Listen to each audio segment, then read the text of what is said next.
Media మిత్రులకు అదేవిధంగా ఈ సమావేశాన్ని సామాజిక మాధ్యమాల ద్వారా కానీ ఎలక్ట్రానిక్ మీడియా ద్వారా కానీ చూస్తున్నటువంటి 50 మంది తెలంగాణ సమాజానికంతా కూడా హృదయపూర్వకంగా నమస్కారం. అధికారం ఎవడి సొత్తు కాదు,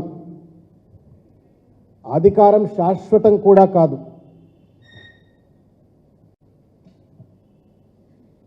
అశాశ్వతమైనటువంటి ఒక అధికారం రాగానే నరనరాన అహంకారాన్ని ఎక్కించుకొని ఇష్టం వచ్చినట్లు ప్రతిపక్ష పార్టీ అనే కనీస గౌరవం లేకుండా 70 సంవత్సరాలు పైబడ్డటువంటి తండ్రి వయసుతో సమానంగా ఉన్నటువంటి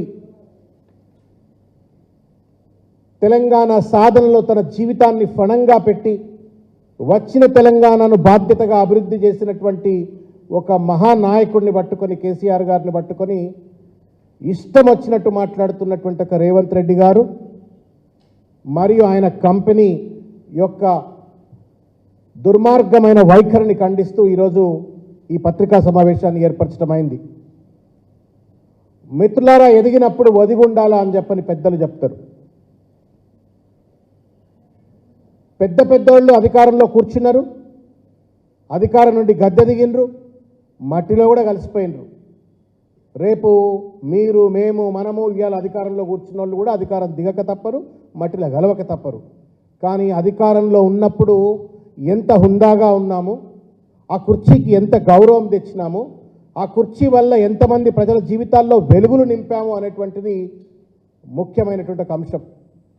ఆ కుర్చీలో కూర్చొని మాట్లాడినప్పుడు భవిష్యత్ తరాలకు కానీ ప్రస్తుత తరాలకు కానీ ఎంతవరకు ఆదర్శనీయంగా ఉంటాము అనేటువంటిది ముఖ్యం.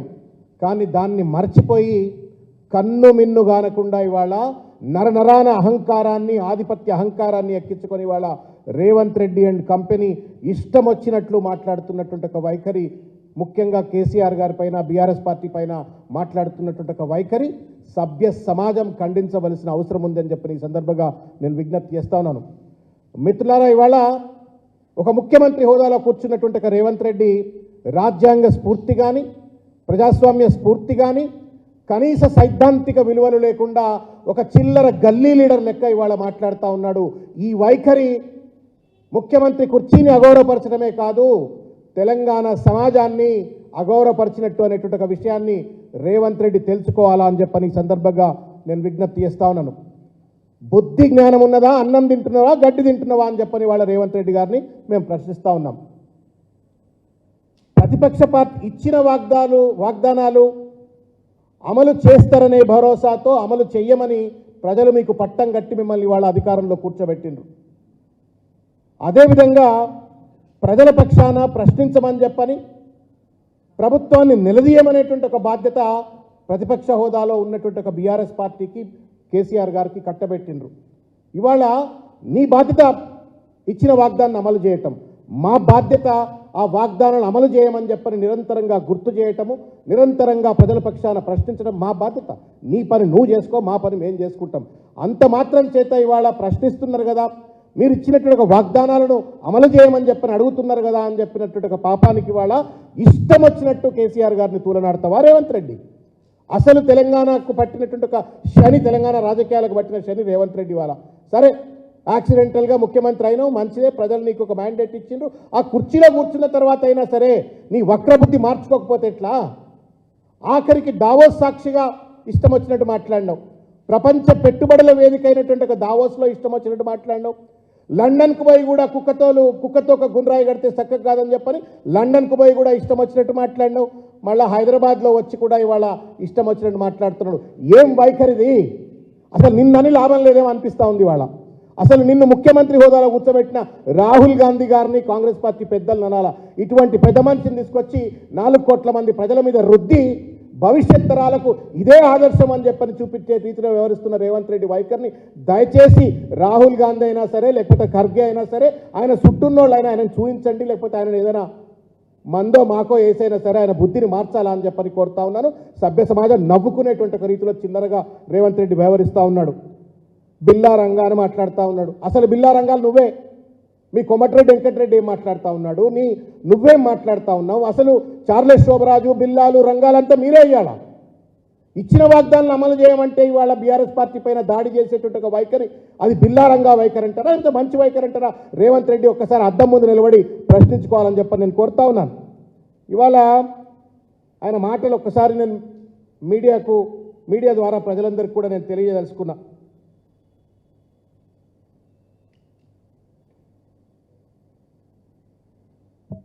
బిల్లా రంగా 100 ఎలుకలు తిన్న పిల్లేట, కేసీఆర్ గారు చార్లెస్ శోభరాజట, బొక్కలు ఇరగ్గొడితే ఇంట్లో పడుకున్నాడట, కేసీఆర్ గారికి సిగ్గు లేదు అని మాట్లాడుతున్నాడు, కేసీఆర్ గారికి గోరి గడతా అని మాట్లాడుతున్నాడు, సోయి లేని సన్నాసి కేసీఆర్ గారు అని చెప్పని మాట్లాడుతున్నారు. ఎవనివిరా నువ్వు అని అంటున్నాడు. తెలంగాణ జాతిపిత, తెలంగాణ ఉద్యమకారుడు, 14 సంవత్సరాల పాటు ఒక ఋషి లెక్క తెలంగాణ సాధన కోసం కొట్లాడినటువంటి ఒక కేసీఆర్ గారిని ఎవనివిరా నువ్వు అని చెప్పని మాట్లాడుతున్నాడు. జేబులు కొట్టేటోడు, చైన్లు బీక్కపోయేటోడు, మాఫియా, బిడ్డ బోన్లో వేసి బొంద పెడతాం, కేసీఆర్ మారుబేరగాడు. ఇది తెలంగాణ సమాజం ఒక్కసారి ఆలోచించాలని చెప్పని రోతుగా కోరుతా ఉన్నారు. రేవంత్ రెడ్డి ఇవాళ కాకపోతే రేపు గద్దె దిగాల్సిందే కదా, 5 ఏళ్ల తర్వాత గద్దె దిగాల్సిందే. మధ్యలో ఇంకెవరన్నా ఢిల్లీలో అధికారం మారిస్తే ఇంకోటి వచ్చి కూర్చుంటే గద్దె దిగాల్సిందే. బుద్ధి జ్ఞానం లేకుండా, కనీస సోయి లేకుండా, చదువురాని సన్నాసి లెక్క ఒక గల్లీ పైల్వాన్ భాష మాట్లాడుతూ ఉండు రేవంత్ రెడ్డి. ఈ భాష మార్చుకోవాలా అని చెప్పని నేను రేవంత్ రెడ్డికి నేను విజ్ఞప్తి చేస్తూ ఉన్నాను. చిల్లరతనానికి కూడా ఒక హద్దు ఉంటుంది. రోడ్ల మీద తిరిగినప్పుడు నువ్వు ఇంకేదో గోడల మీద రాసుకుంటున్నప్పుడు ఏం మాట్లాడినా చలామణి అవుతుంది. ఇవాళ ముఖ్యమంత్రి అయ్యా నువ్వు కేవలం నీకు నువ్వే ముఖ్యమంత్రి కాదు, మాకు కూడా ముఖ్యమంత్రే, 4 కోట్ల మంది ప్రజలకు ముఖ్యమంత్రే. సోయి తప్పి ఎట్లా మాట్లాడుతూ ఉన్నావు? కేసీఆర్ను గోరి కడతావు, 100 మీటర్ల లోతున బీఆర్ఎస్ను పాతి పెడతావు. అద్దం ముందు నిలబడి చూసుకో ఒక్కసారి, 3 అడుగులు లేవు భూమికి, 100 మీటర్ల లోతుకు నువ్వు బీఆర్ఎస్ పార్టీని బొంద పెడతావు. నిన్ను బొంద పెట్టరాదా? ఆ మాట మాకు అనరాదా? నీ పార్టీని బొంద పెడతాము లేదా నిన్ను బొంద పెడతామని అనరాదా? అంటే సభ్యత అవుతుందా? సంస్కారం అవుతుందా? ఇంకా కూడా చిల్లరగా వాడివిడి సప్పట్లు కొట్టడానికి, వాడివిడితో అర్పించుకోవడానికి మాట్లాడేటువంటి ఔచిత్యమైందా? ఇది నాకు అర్థం కాదు. సంస్కారం నేర్చుకో రేవంత్ రెడ్డి, సభ్యత నేర్చుకో రేవంత్ రెడ్డి, కుర్చీకి హుందాతనం తెచ్చే విధంగా వ్యవహరించు రేవంత్ రెడ్డి. ఇకపోతే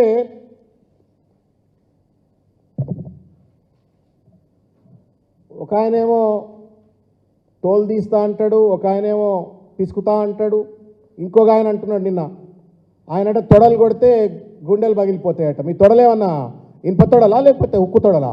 మీరు కొట్టంగానే ఏమన్నా గంటలా? మీరు గంటలు గట్క తిరుగుతున్నారా ఏం తొడలకు? మీ తొడలు కొట్టంగానే గుండెలు పగిలిపోవటానికి ఏం భాషలే? మీరెట్లా ఎమ్మెల్యేలు అయినరు? మీరెట్లా నాయకులు అయినరు? కన్నెర్ర చేస్తే భరాసా ఖాళీ. ఏమన్నా రాత్రిపూట పరచూరి బ్రదర్స్తో తిరుగుతూ ఉన్నారా లేకపోతే బాలకృష్ణతో కూర్చొని తిరుగుతూ ఉన్నారా? ఏం డైలాగులు ఇవి? దీనివల్ల ప్రజల కడుపులు నిండుతాయి ఏమన్నా? బుద్ధి జ్ఞానం ఉండి మాట్లాడండి అని చెప్పి నేను విజ్ఞప్తి చేస్తూ ఉన్నాను. సంస్కారం నేర్చుకోండి. మీరు రాహుల్ గాంధీ గారు ఏం మాట్లాడుతున్నారు? నేను చూసిన మణిపూర్లో అక్కడిక్కడ పోతుంటే వీళ్ళు అస్సాంలోనో మణిపూర్లోనో వీళ్ళు బీజేపీ వాళ్ళు ప్రొటెస్ట్ చేస్తూ ఉంటే వాళ్ళు అరుస్తూ ఉంటే నేను ముద్దులు పెడతా ఉన్నాడు. ఆయన మన తర్వాత కూడా అన్నాడు, నేను ఎవరి మీద కోపం తెచ్చుకొని ఏం మాట్లాడని చెప్పని. బుద్ధి ఆయన దగ్గర తెచ్చుకోండి పై. మేము చెప్తే లేకపోతే ఆయన దగ్గరైనా బుద్ధి నేర్చుకో రాహుల్ గాంధీ, రేవంత్ రెడ్డి. తండ్రి లాంటి వయసు ఉన్నటువంటి ఒక కేసీఆర్ గారిని, తెలంగాణ ఉద్యమాన్ని నిర్మించి తన జీవితాన్ని ఫలంగా తెచ్చిన కేసీఆర్ గారిని, తరతరాలుగా తెలంగాణ ఆత్మగౌరవాన్ని అణిచివేయబడుతున్న తెలంగాణ ఆత్మగౌరవాన్ని తట్టి లేపిన కేసీఆర్ గారిని, ఢిల్లీ మెడలు వంచి తెలంగాణ సాధించుకు వచ్చిన కేసీఆర్ గారిని, దేశంలో ఉన్న అన్ని రాజకీయ పార్టీలను చాణక్యనీతితో ఒప్పించి మెప్పించి తెలంగాణ సాధించుకొచ్చిన కేసీఆర్ గారికి గోరి గడతావా రేవంత్ రెడ్డి? ఎందుకు గడతావు గోరి? ఇవాళ బీళ్లు పడ్డటువంటి ఒక భూములను సస్యశ్యామలం చేసినందుకు కేసీఆర్ గోరి గడతావా? ఇంటింటికి తాగునీరు ఇస్తున్నందుకు కేసీఆర్ గారికి గోరి గడతావా? ప్రపంచంలోనే అతిపెద్ద కాళేశ్వరం లాంటి ప్రాజెక్టు కట్టి ఇవాళ ప్రతి ఎకరాకు సాగునీరు అందిస్తున్నందుకు ఇవాళ కేసీఆర్ గారికి గోరి కడతావా? ఆసరా పెన్షన్లు ఇచ్చి ఆదుకున్నందుకు గోరి కడతావా? కళ్యాణ లక్ష్మి ఇచ్చి పేద ఆడబిడ్డల పెళ్లిళ్ళు చేసినందుకు గోరి కడతావా? లేకపోతే న్యూట్రిషన్ కిట్లు ఇచ్చి వాళ్ళ గర్భిణీ స్త్రీలను ఆదుకున్నందుకు కేసీఆర్ను గోరి కడతావా అని చెప్పని వాళ్ళ ప్రశ్నిస్తా ఉన్నాం. నీకు చేతనైతే రేవంత్ రెడ్డి, నీకు దమ్ముంటే, నీతి ఉంటే, నిజాయితీ ఉంటే, మానవత్వం ఉంటే, నువ్వు నిజమైన నాయకుడు అయితే నువ్వు ఇచ్చిన వాగ్దానం అమలు చేయి. కేసీఆర్ గారి కంటే మంచి పరిపాలన చేసి చూపెట్టు. You have every right and every freedom to do so and authority also today to do so. నీకు నిజంగానే నైతికత ఉంటే మంచిగా పరిపాలించు, ఇంకా మంచిగా పరిపాలించు, no problem, we welcome it.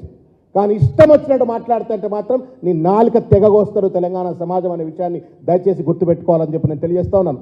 మిత్రులారా, నేను ఇవాళ కరెంటు కట్టొద్దని కేటీఆర్ గారు అంటే పొడుచుకొస్తా ఉంది మీ కురశాలు. మీరు రైతు బంధు ఇస్తా అన్నారు కదా, ఇవ్వట్లేరు అని చెప్పనంటే పొడుచుకొస్తా ఉంది. మేము 100 రోజులు అన్నాం కదా అని చెప్పని ఇవాళ డొంక తిరుగుడు మాటలు మాట్లాడుతూ బుకాయించే ప్రయత్నం చేస్తూ ఉన్నారు. మిత్రులారా, ఈ వీడియో దయచేసి మీరు చూడాలని చెప్పి నేను కోరుతా ఉన్నాను.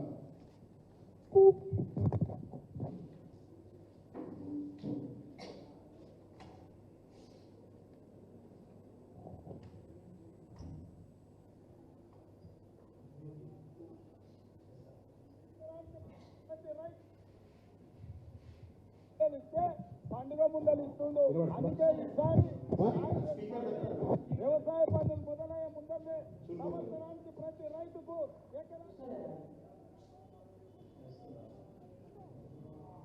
ప్రతి రైతును ఆదుకునే బాధ్యత కాంగ్రెస్ పార్టీ తీసుకుంటుంది. వ్యవసాయ పనులు మొదలయ్యే ముందరే సంవత్సరానికి ప్రతి రైతుకు ఎకరాకు 15,000 రూపాయలు రైతు భరోసా పథకం కింద ప్రతి రైతును ఆదుకునే బాధ్యత కాంగ్రెస్ పార్టీ తీసుకుంటుంది. ఇదొక వీడియో. కేటీఆర్ గారు ఏమంటారు, కరెంటు బిల్లు కట్టొద్దని. మేము చేసిన అప్పీల్ ఏంది, 100 days అన్ని ఫుల్ఫిల్ చేస్తాం. మేము అనుకున్నాం కరెంటు కూడా ఎమ్మడే చేద్దాం అనుకున్నాం, కానీ తప్పకుండా మేము చెప్పిన 100 రోజుల్లోపు ఉచిత కరెంటు 200 యూనిట్ల వరకు ఇవ్వడం జరుగుతుందని చెప్పి మీ ద్వారా ప్రెస్ ద్వారా విజ్ఞప్తి చేస్తూ ప్రజలకు విజ్ఞప్తి చేస్తూ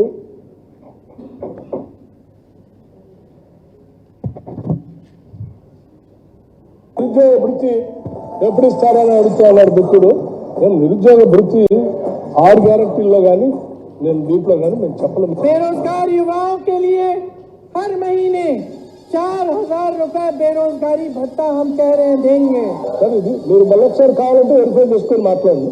बेरोजगार युवाओं के लिए हर महीने 4,000 रुपए बेरोजगारी भत्ता हम कह रहे हैं देंगे. నేను నిరుద్యోగ వృత్తి 6 గ్యారెంటీల్లో కానీ నేను దీంట్లో కానీ మేము చెప్పలేము. నేను నిరుద్యోగ ఇవాళ రుణమాఫీ చేసిన వాళ్ళందరికీ నేను విజ్ఞప్తి చేస్తున్నాను. ఎంబడే బ్యాంకు పోయి 2 లక్షలు తెచ్చుకోండి.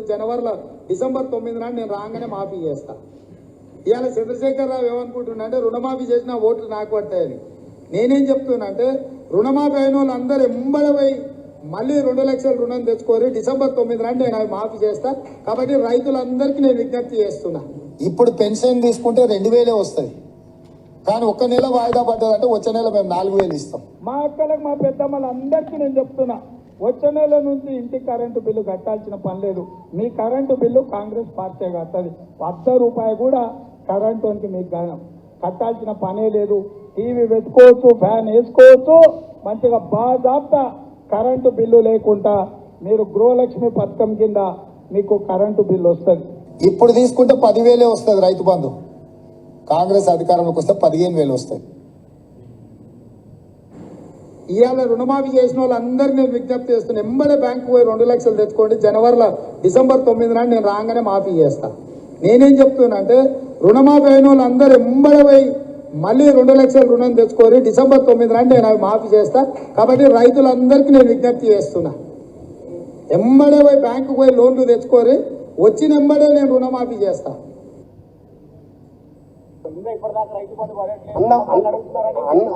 అన్నవారిని మీరు చెప్పుతూ కొట్టండి, అంత ధైర్యం లేకపోతే బుద్ధిగా ప్రశ్నించండి. నేను తెలంగాణ ప్రజలందరికీ, మీడియా మిత్రులందరికీ కూడా నేను హృదయపూర్వకంగా విజ్ఞప్తి చేస్తూ, ఈ మాటలు లఫంగి మాటలు కావా చెప్పండి, ఈ మాటలు బట్టరాజు మాటలు కావా చెప్పండి, బట్ట మీద మాటలు కావా చెప్పండి. డిసెంబర్ 9వ తారీఖుకి వెళ్ళి మేము రైతు బంధు అమలు చేస్తామన్నారు. డిసెంబర్ 9వ తారీఖుకి వెళ్ళి ఉన్న రుణమాఫీ అయిపోయినట్టయితే కొత్త లోన్ తెచ్చుకోండి, మేము డిసెంబర్ 9 రాగానే నేను కొత్త రుణమాఫీ చేస్తా అని చెప్పిండ్రు. డిసెంబర్ 9 వరకు మీరు కరెంటు బిల్లులు కట్టకండి అని చెప్పని కూడా మాటలు చెప్పిండ్రు. ఇన్ని పెన్షన్లు 4,000 రూపాయలు ఇస్తా అని చెప్పిండ్రు.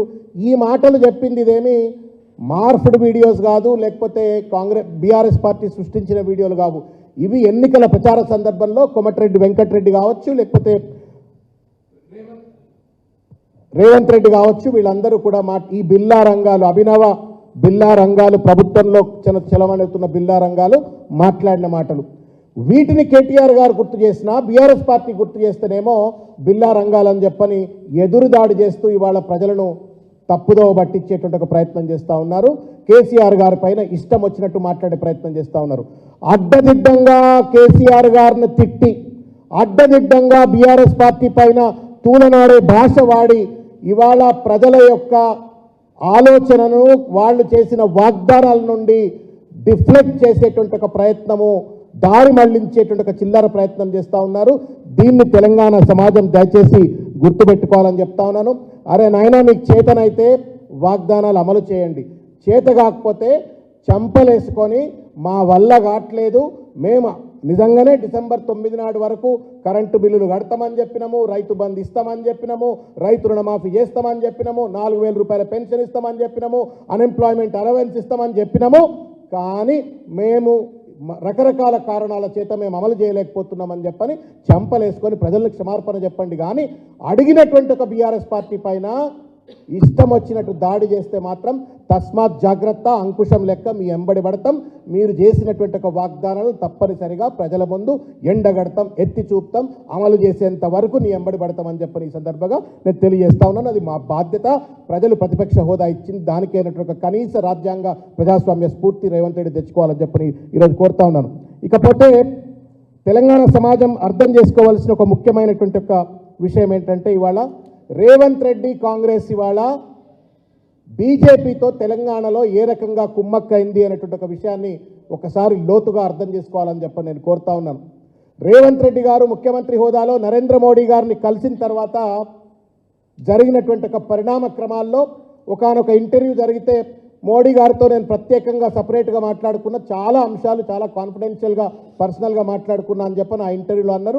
మీరు ఇవాళ కనుక చూసినట్టయితే ఆ ఇంటర్వ్యూకి సంబంధించిన అంశం యూట్యూబ్లో మీకు స్పష్టంగా కనబడుతుంది. పర్యవసానం ఏమైంది అంటే, రాహుల్ గాంధీ దేశ స్థాయిలో అదానీని ఇష్టం వచ్చినట్టు తూలనాడతాడు, జాతి ద్రోహి, ఒక నేషనల్ ఫ్రాడ్ అని చెప్పని అదానీ పట్ల దాడి చేస్తున్నటువంటి ఒక తరుణంలో రేవంత్ రెడ్డి మాత్రం 12,000 కోట్ల రూపాయల కాంట్రాక్ట్లు ఇవాళ తెలంగాణలో అదానికి కట్టబెట్టి తెలంగాణను పూర్తిగా కూడా తాకట్టు పెట్టే ప్రయత్నం చేసిండు. అది నరేంద్ర మోడీ యొక్క మెప్పు కోసం, నరేంద్ర మోడీతో కుమ్మక్కైనందుకు నెంబర్ 1. నెంబర్ 2, ఇవాళ 2 ఎమ్మెల్సీలు ఖాళీలైనాయి. పౌడి కౌశిక్ రెడ్డి తర్వాత కడియం శ్రీహరి గారు 2 ఎమ్మెల్సీలు ఖాళీ అయితే అవి 2 కూడా వేరే ఎన్నికలుగా సపరేట్ ఎన్నికలు ఒకే ఎన్నికలు జరగవలసిన అవసరం ఉండే. ఎందుకంటే ప్రిఫరెన్షియల్ ఓటింగ్ ఉంటుంది. ప్రిఫరెన్షియల్ ఓటింగ్ ఒకే ఓటరు 2, 3, 4 ఎంతమంది పోటీలు ఉంటే అంతమందికి ప్రిఫరెన్షియల్ ఓటింగ్ వేయాలి. దానికి భిన్నంగా, రాజ్యాంగ స్ఫూర్తికి భిన్నంగా ఎన్నికల కమిషన్ 2 కూడా సపరేట్ ఎన్నికలు అని చెప్పని వాళ్ళ రేవంత్ రెడ్డికి నరేంద్ర మోడీ వత్తాసుతోటి ఆ 2 కూడా ఎమ్మెల్సీలు ఆయనకు ఇలా కాంగ్రెస్ పార్టీ కట్టబెట్టినట్టుగా వైరం చూస్తున్నాం. 3వది, రేవంత్ రెడ్డి అనేక మార్లు కేసీఆర్ గారు నరేంద్ర మోడీ ప్రభుత్వాన్ని, అమిత్ షాను మాకు ఐఏఎస్లు తక్కువన్నారు, ఐపీఎస్లు తక్కువన్నారు, క్యాడర్ స్ట్రెంత్ పెంచండి అని చెప్పారంటే మాత్రం ఒక్కరోజు కూడా మాట్లాడినట్టు ఒక కేంద్ర ప్రభుత్వం రేవంత్ రెడ్డి పోగానే ఐఏఎస్ల సంఖ్య, ఐపీఎస్ల సంఖ్య కూడా పెంచి ఇవాళ వాళ్ళిద్దరికి ఉన్నటువంటి ఒక సత్సంబంధాల నిదర్శనం ఇవాళ స్పష్టంగా కనబడతా ఉంది. 3 ఏళ్లుగా అటు 15th ఆగస్ట్ పరేడ్ నాడు కానీ, రిపబ్లిక్ డే పరేడ్ నాడు కానీ తెలంగాణ శకటానికి స్థానం ఇయ్యనటువంటి నరేంద్ర మోడీ ప్రభుత్వం ఇవాళ రేవంత్ రెడ్డి అధికారంలోకి రాగానే తెలంగాణ శకటాన్ని నిన్న రిపబ్లిక్ డే పరేడ్ నాడు తిప్పినటువంటి ఒక వైనం. ఇవన్నీ కూడా వీళ్ళిద్దరికి ఉన్నటువంటి ఒక కుమ్మక్కు రాజకీయాలకు, బీజేపీకి, కాంగ్రెస్కు, రేవంత్ రెడ్డికి, నరేంద్ర మోడీకి ఉన్నటువంటి ఒక కుమ్మక్కు రాజకీయాలకు ఇది స్పష్టంగా కనబడతా ఉంది. వీటన్నిటికీ పరాకాష్ఠగా ఇంకోటి ఏంటంటే, మన గవర్నర్ గారు, there is something called constitutional morality, constitutional legitimacy, constitutional wisdom అని ఉంటుంది. వీటేమి తావులేవన్నట్టుగా గవర్నర్ గారు బీఆర్ఎస్ పంపినటువంటి ఇద్దరు ఎమ్మెల్సీలను రాజకీయ కోణం ఉన్నది వాళ్లకు అని చెప్పని రిజెక్ట్ చేసినటువంటి ఒక పెద్ద మనిషి ఇవాళ మళ్ళీ అదే రాజకీయ నేపథ్యం ఉన్నటువంటి ఒక వేళ వాళ్ళను రేవంత్ రెడ్డి గారు వెళ్తారు, కలుస్తారు, తెల్లారే పొద్దుగాల దాన్ని సంతకం పెట్టేసి క్లియర్ చేస్తూ ఉన్నారు. ఈ బీజేపీకి రేవంత్ రెడ్డికి ఉన్న సంబంధం ఏంది, నరేంద్ర మోడీకి రేవంత్ రెడ్డికి ఉన్న సంబంధం ఏంది, జాతీయ స్థాయిలో బీజేపీతో కొట్లాడుతున్న కాంగ్రెస్ పార్టీ ఇవాళ తెలంగాణలో బీజేపీతో ఎందుకు కుమ్మక్కైంది, ఈ కుమ్మక్కు చిల్లర అక్రమ సంబంధ రాజకీయాలు ఏంటి అని చెప్పని ఇవాళ ప్రశ్నిస్తూ ఉన్నాను. దానికి తోడుగా ఇవాళ రేవంత్ రెడ్డి అనవసరమైన పరుషమైన పదజాలం మాట్లాడుతూ బీఆర్ఎస్ పైన దాడి చేసే బదులు దమ్ముంటే, ధైర్యం ఉంటే, నీతి ఉంటే, నిజాయితీ ఉంటే ఇవాళ కృష్ణానది మీద ఉన్నటువంటి ఒక ప్రాజెక్టులన్నీ కూడా ఇవాళ కేఆర్ఎంబి పరిధిలోకి తీసుకుపోయినారు. నాగార్జున సాగర్ కూడా కేఆర్ఎంబి పరిధిలోకి తీసుకుపోయినారు.